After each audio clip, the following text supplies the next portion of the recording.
Last a little bit, but not too far. You know, that song that Heather had picked for the offering call, that really resonates really good.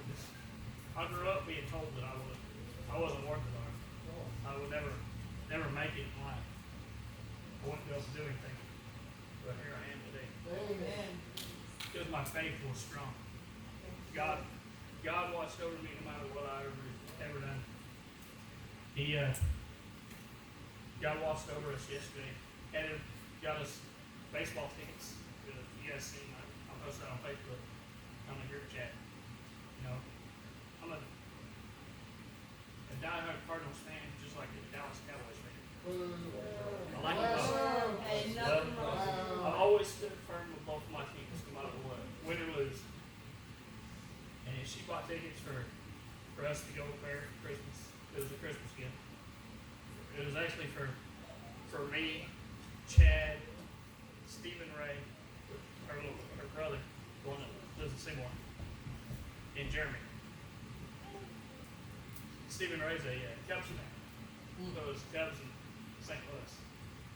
I always said I would never watch a Cubs game unless they were playing St. Louis. In St. Louis. So that's what I got. No, we did not win. We lost, I believe it was 5-1.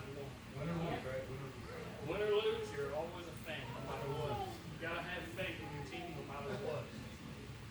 And I can say, I got to watch Adam Wainwright play. Maybe his last pitching year. Last year ever played baseball. That's one of my favorite pitchers of all time. He's probably been pitching almost the whole time I've been alive. Almost. Since the 19th to 20th year. I mean, last game I ever went to, I watched Ozzie Smith play. So that tells you how long ago that was. I think you were with us on that trip. I got Ozzie's autograph. But yeah, you know, say that song stands firm. I was always told I'd never get anywhere in life.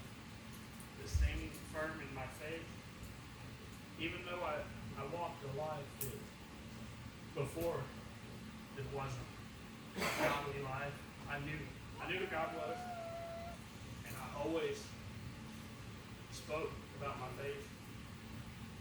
Even if I was drunk in the bar, I always talked about my faith. So I said, God's got me, because no matter what I do, I thought He had me. You know, you're drunk, you're high, you never know. But God did have me. I'm here today, just like you guys. So we're going to start off faith. You know, standing firm in faith and living a life of faith. Living a life of faith begins with exercising the faith. You know, have faith that God is who He says He is, and that we are who He says we are. You know, like Brother Matt said this morning, your faith has got you where you're at today. You know, your faith of loving this church, looking up to that lady behind you, has got you to where you're at today. It's just like, you know, like bringing Bud back into church. This faith, keep trying to reach out for him every time we stumble. Our faith's going to hold together. Your faith's going to hold together. But we're going to go to Ephesians 2:8.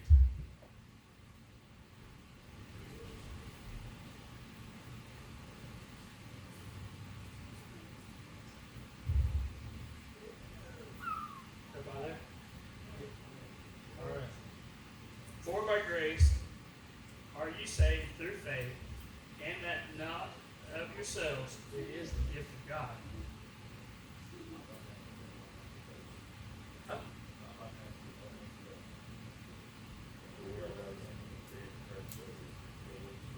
Yeah.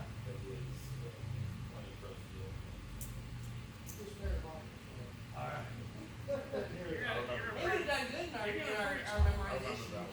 You're going to preach one day, bud. I got faith that you're going to preach. Amen. All right. We're going to break that down a little bit. For by grace are you saved through faith.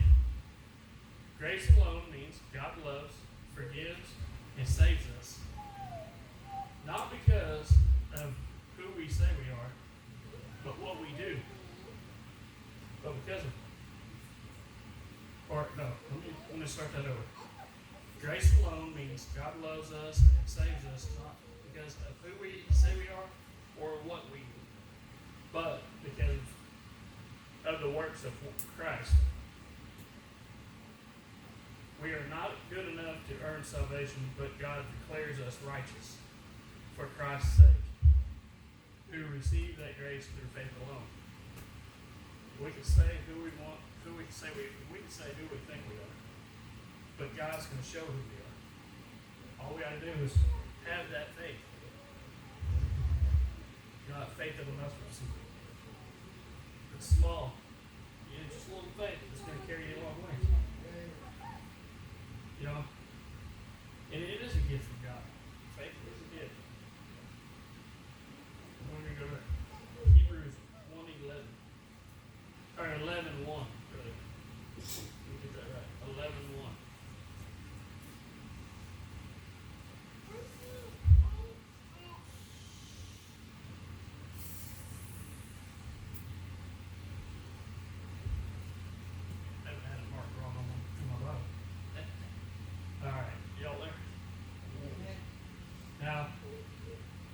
Now faith is the substance of things hoped for, the evidence of things not seen. But the substance of things.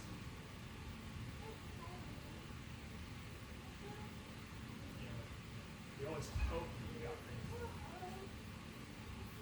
God's going to bring out the evidence that you have faith because of how strong you are in your walk with Him.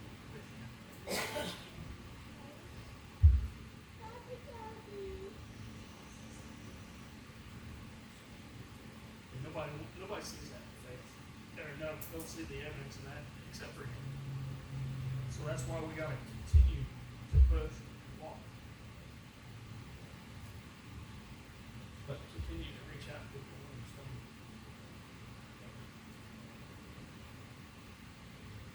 You have faith in us to assist you. Matthew 17:20.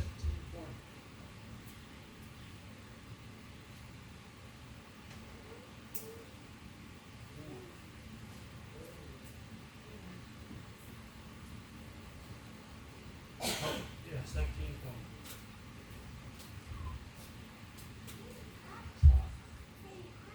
And Jesus said unto them, because of your unbelief, for verily I say unto you, if ye have faith as a grain of a mustard seed.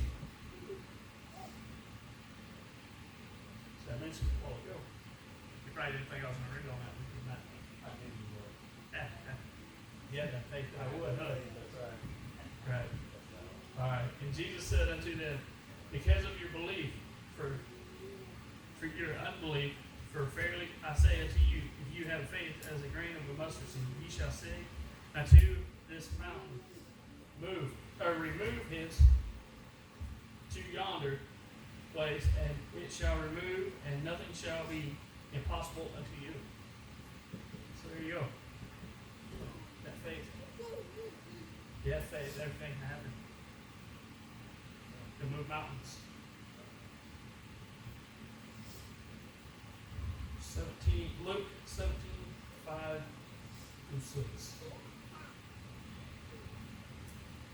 So I don't know how, Whitney, I said I didn't know how long it will last. It may not last long. It's too hot to take forever. Well, I was saying it because I was in the scripture that he read, Oh, I thought you meant. but at the same time, it was perfect timing. Yeah. All right. You read my mind. Luke 17:5-6. Amen. And for the apostles said unto the Lord, increase our faith. It has. their faith. Sometimes you gotta ask. You don't have the faith.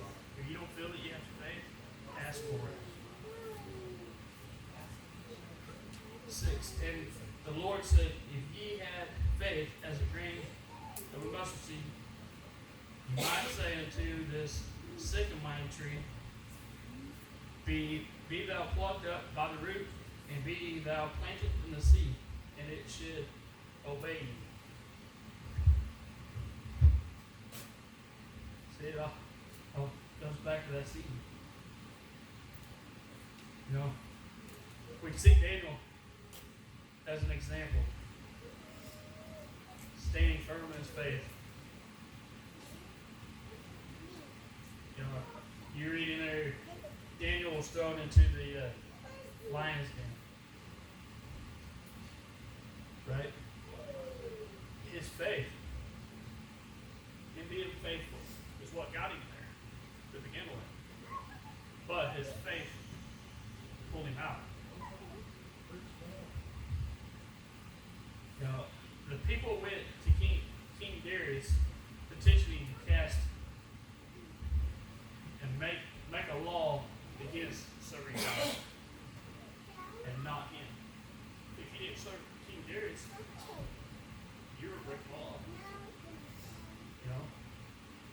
Some might think if we don't serve man's law, some men think that you're going to jail if you don't serve man's law, but as long as you're serving God's law, you shouldn't be in that path to go to jail.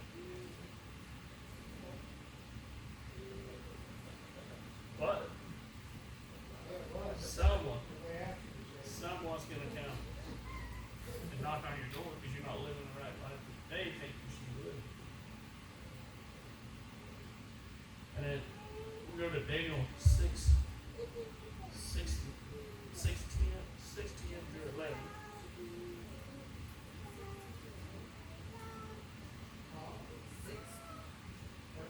6, Oh, okay. Sorry. chapter 6, verse 10 through 11. Wow, there's 3 of them. I said through. I know. Doesn't mean that's what I heard. You gotta have faith, but I can't do it right. I just don't have faith in my own ears to hear you correctly. Alright. Daniel 6, 10 through 11. Now when Daniel knew that the writing was signed, he went into his house, and his windows being opened in his chamber toward Jerusalem. He kneeled upon his knees 3 times a day and prayed and gave thanks before his God, as he did at aforetime. Then these men assembled and found Daniel praying and making supplication before his God. So they found him. Had him arrested. Let's go to 16, chapter 16, verse 21 through 23.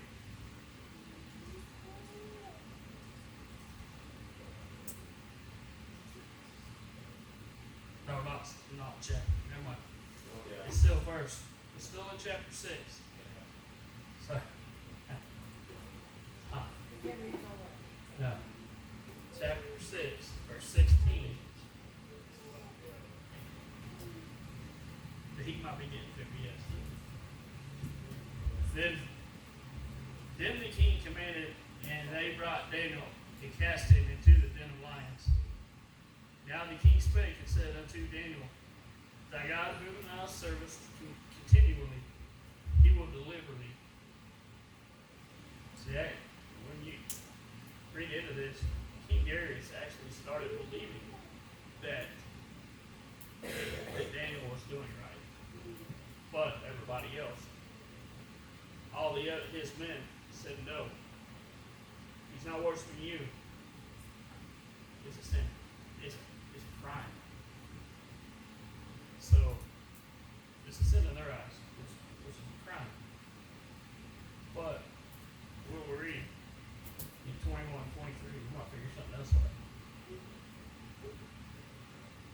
Then said Daniel unto the king, O king, live forever.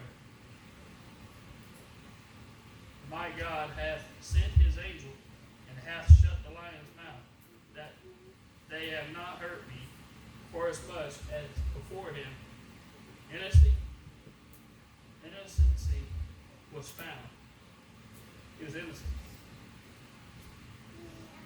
Was found in me, and also before thee, O king, have I done no hurt. Then was the king exceedingly glad for him, and commanded that they should take Daniel up out of the den. So Daniel was taken up out of the den, and no manner of hurt was found upon him, because he believed his God. Yeah. King Darius started believing. He figured out what the faith was that Daniel had. Daniel was standing firm in his faith, kept him protected in that dim life. That lion's den that lion can tear you up. You get in there, they're hungry. But God, that faith you have in God will save you, protect you. It's like we were all thrown in the lion's den in our own lifestyles. But God protected us. Daniel stood firm and prayed that God would keep him safe, which God done just that. There are many other stories about people standing firm on their faith. We walk in faith, not by sight alone. You can go to, another example, Peter. Peter had faith and followed Jesus as long as he kept his eyes on him. Let's go to Matthew 14:22 through 33.